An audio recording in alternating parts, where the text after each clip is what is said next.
Get ready. Hey there, Marvel heroes, and welcome to another Moon Knight review. So this is episode 4, The Tomb.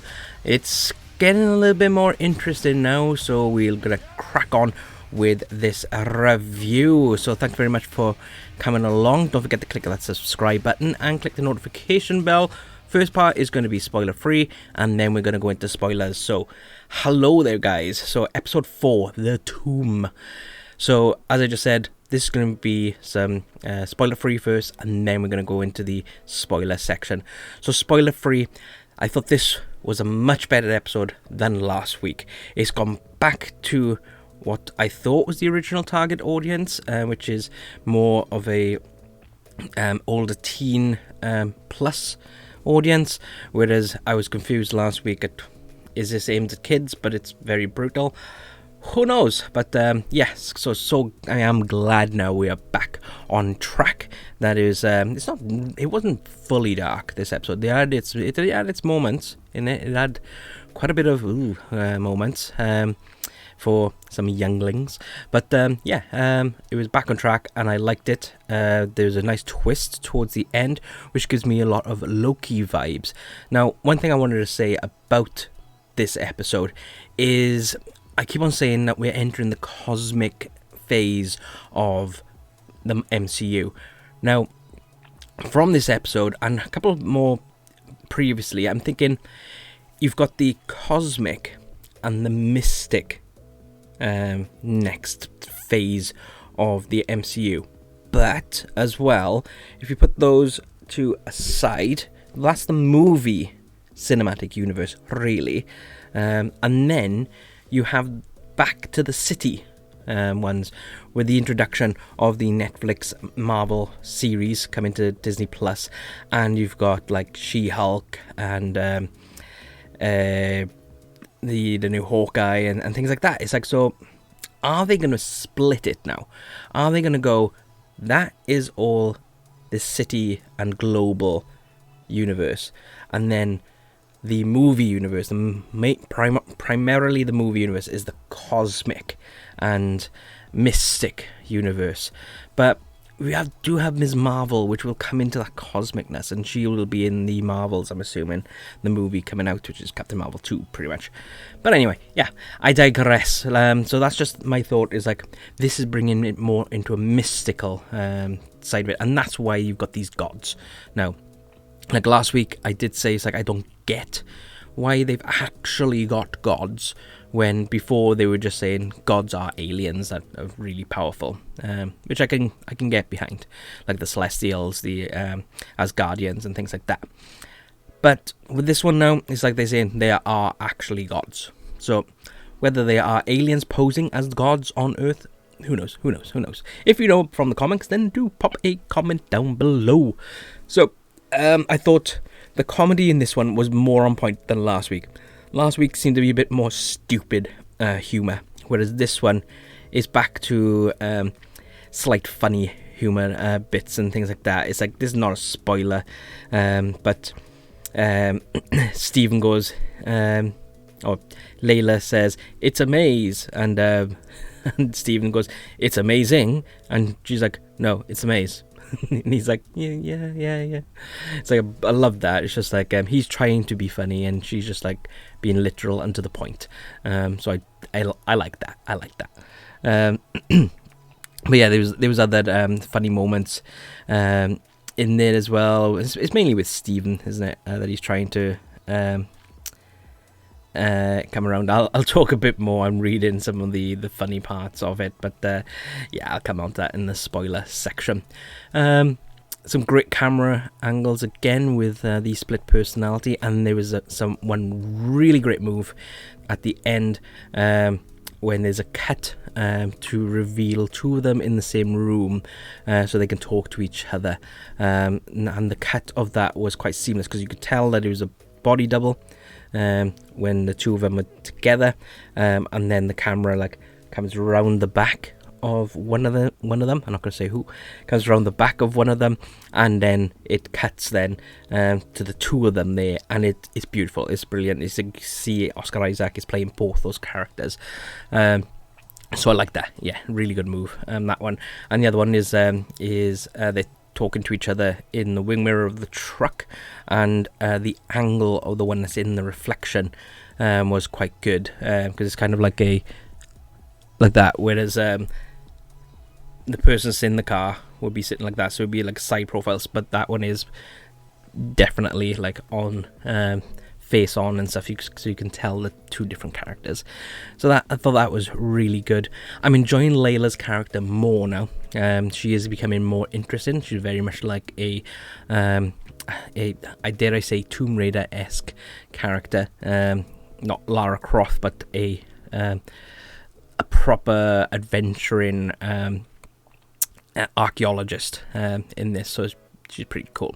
And I think that is, I didn't pick up any like really big musical like soundtrack things for this one. It's like it was quite a score coming in with the intro, when you got the Marvel logo thing. So that was it really. I didn't really pick up on any more. I think it's because I've gotten used to the music now, so it's just like subtly back there, which quite happens in round about episode 4 and 5 of these series. It's like I don't tend to notice the music as much anymore. So yeah, I think that is it for my spoiler free. This episode far better than last week. I'm still quite enjoying episode 2. Maybe it's on par with episode 2, so yeah, I think so. So it's like this is more like an 8 out of 10 for this episode, whereas last week I think I would have put it down as like a 5. I really did not like last week's episode, so I am hoping now that this is going to continue like this. We're coming up towards the end. We're halfway past now, I do believe. I think there's 8 episodes all in all, so I think we are halfway there now. Whoa, we're halfway there. No. But anyway, yeah, so I'm going to go into the spoiler territory now. So this is your warning. If you would like to pause the video, click that subscribe button, and the notification bell is up there, but the actual button's down there. And yeah, come back then and have a chat with me once you've watched it yourselves. I really want to know what you guys are thinking about Moon Knight. It's like I've spoken to some friends and things like that and getting their feel on there, but and a lot of them do agree with me that last week's episode was poor. But I do want to know what your guys' opinions is, so please do pop them down in the comments and we'll have a chat about it. So yeah, so that's your warning. We are now going to go into spoiler territory, and so you open a scene. You're seeing Khonshu's little stone statue. I can't remember what Steven said the actual name is. Again, he makes a funny joke about it at the end. He goes, and the award goes to, or whatever, the insert name instead of award. And he's like he was holding an Oscar. An Oscar Isaac? No. So yeah, he puts that little statue of Khonshu onto this shelf, and it pulls back, and it's that main god avatar. So it's like, how did Harrow get to see Khonshu before they picked him up and brought him out? Because obviously they were all around him, like making him into stone. Surely they would have picked it up and brought it over there first, unless they allowed Harrow to come, and which is stupid. Again, stupid. But anyway, so he brings it, puts it on the shelf, and it comes back. So that answers my question from last week of where are all the rest of the Egyptian gods? Because there's lots of Egyptian gods, but there was only like 5, I think it was, there. So it's like, what's that then?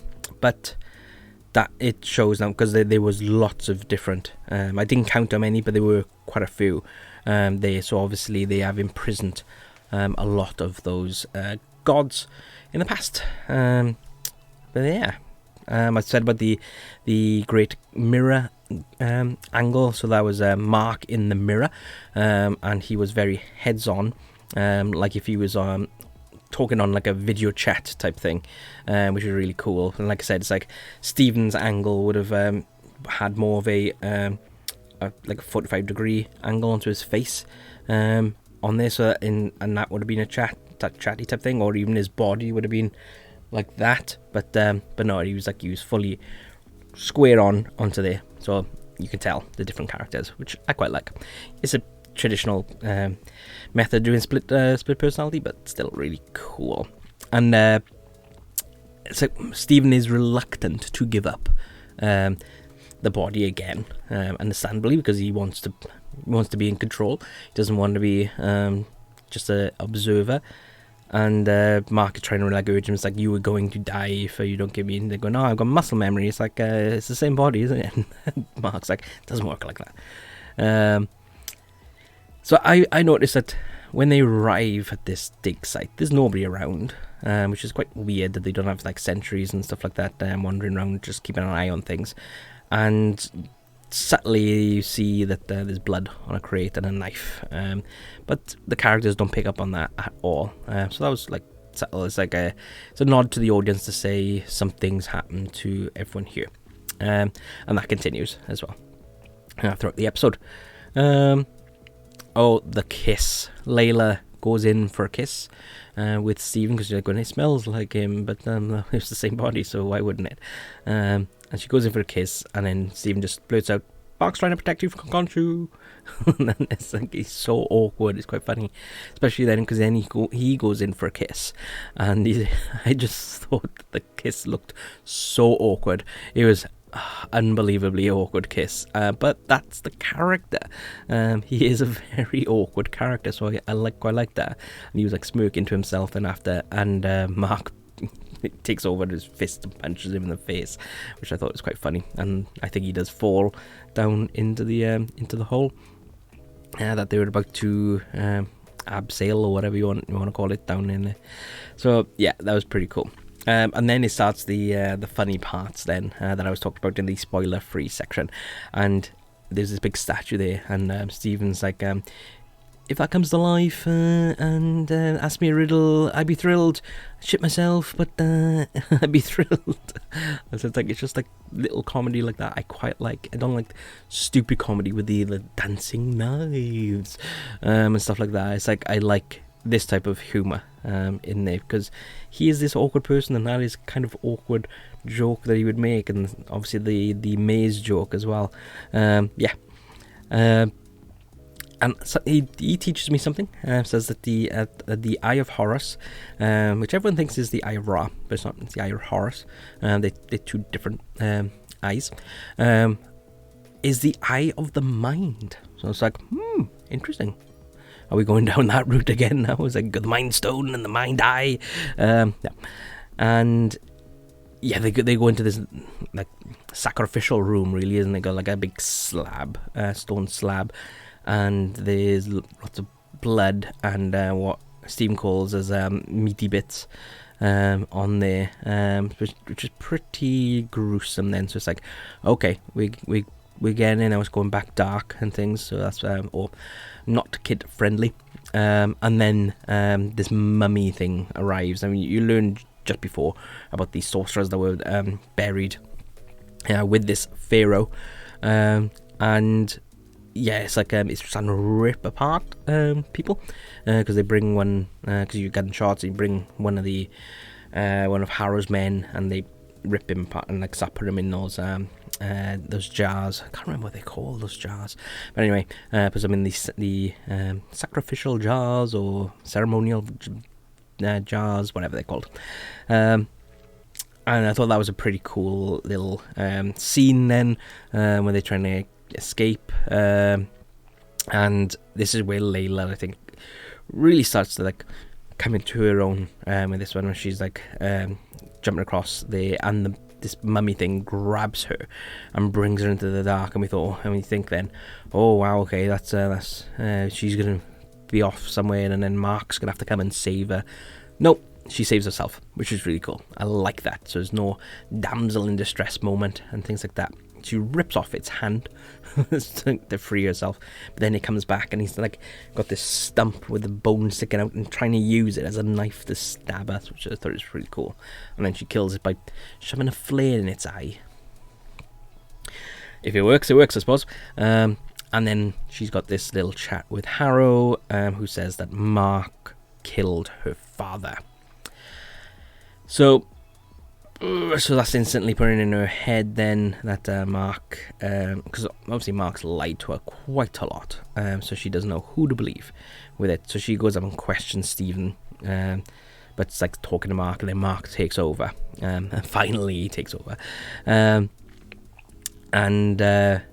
she so he denies everything, denies that he killed her father, but did admit he was there and brought the person that killed her father, and he was like trying to meet up with her to like tell her everything. So she's like going, that's the whole reason why we met, is because of your guilty conscience, blah blah blah. So I was like, ooh. But obviously that's gonna blow over towards the end of the series, whether she falls in love with Stephen or whether she does rekindle with Mark. Who knows, maybe they become a menage a trois, if you will, if that works with two people in one body. Who knows? But so the pharaoh, we find out, is Alexander the Great, because it's Macedonian on the tomb, on the sarcophagus, and and poor old Stephen has to rip open the mummified bandages of Alexander the Great and shove his hand down its throat to bring out then the little stone thing of Amit. But it's like, to me, it's like you've just found, you've like shown where it is and stuff, like, and so you've given it now to Harrow pretty much, because Harrow turns up and they have a little bit of a fight, well, a little tiny bit of a fight, but Harrow then shoots him twice in the chest. And we did learn from that little chat with Layla and Mark that that Mark was shot by that same person that killed her father, and was left for dead, and that's when we know that Khonshu takes over Mark or Stephen, whoever's body it actually belongs to. So yeah, that was quite interesting there. And what happens then? Yeah, and then all of a sudden, so he falls into this water. So I'm guessing it's some sort of mystical, magical water. Because next thing then, the screen goes into a 4:3 format, which is our old television format, which is like the squarish format. And there's like this adventurer, really low budget film about Dr. Stephen Grant. So that's interesting, Stephen Grant. And the film is called Tombbuster. And then it cuts in and this very, very, very white room. And I thought, is this like an Avatar afterlife? Because you've got one woman drawing a bird, but it's got the head of Khonshu and stuff. And then Mark is wheeled out onto a chair and in front of a reflection, so we can see Stephen. He's like trying to talk to Stephen, but it's not coming out. And he goes to get up out of the chair, and he falls because his leg is chained to the wheelchair. So it's kind of like when he's in bed and things like that. And he's holding a Moon Knight action figure. So it's like he's in some sort of psychiatric ward, and all what's happened is in his head, because Layla turns up as well, and she's like an inmate in this place. So and then they have a chat then with the doctor, who is Harrow. Harrow is the psychiatrist doctor there, but then everything is reminding him of the last few days. It's like he looks in the mirror and he sees the doctor's legs, but they're like Harrow's tunic trousers and his flip-flops, no, sandals. You see the cane, you see so obviously it's like he's got that Wayne skill thing, but he just got a cane in this. He was reminded, because his white arms was reminding him of the ceremonial armor, and all bits and bobs like that, really. So just like paying homage to his memories, the painting of the first time that Stephen wakes up in that village where he sees Harrow for the first time, and there's a painting of that up there and stuff. So then he manages to run, and breaks away and runs down the corridor and stumbles across a sarcophagus with like banging and things like that, and he pushes open the sarcophagus, and out comes Stephen. And so Stephen is wearing like a dark blue clothing, whereas Mark is wearing this bright white clothing, and this is where that really cool angle comes in. So it comes around Mark to show that they're both in the room at the same time, and because they both hug each other. So that's when it's like they come together, hug, camera comes around, so that's where that cut is, to make that split screen there, so you can see. So they would have filmed Stephen's stuff first, and then Mark's stuff, or vice versa. So they both there, because they don't touch each other after that hug. So I really like that. That was really cool that they're both there together. And then they run off, and there's a third sarcophagus, and there's like trying to wiggle in because they're standing upright, but they just ignore it. So that is the third person that's in this body's mind. So, but they don't open it. So open it. That's closing, surely. So they don't open it. So that's very interesting there. So I really want to know who this extra character is, because it seems like it's quite a bloodthirsty person. And then they go to run to the exit, and then this door opens, and there's a big hippo lady there, and then it's just like that, and then he goes, "Hi," and they Stephen and Mark scream at that, which I thought was quite funny. Now, the hippo lady in let me get my phone out a second. Hippo lady in Egyptian is Taweret. I think I pronounced that right. And the goddess thought to help women in labour and to ward off evil spirits and demons who intended harm to mother or baby. So why would they be helping Khonshu and Khonshu's avatars? So yes, it's like often associated with goddess Hathor. So let's have a look at the Hathor and see what god or goddess is Hathor. No, there's no hippo ladiness of Hathor. So yeah, there we go. So if you guys know who this character is, please do pop it in the comments. But that is all we're going to be talking about today. So I did enjoy it. Like I said, I'm going to give this one more of an 8 out of 10. I did enjoy it, much better than last week's, and it's on par with episode 2. So I am looking forward now to next week to learn more about this hippo character and where they actually are.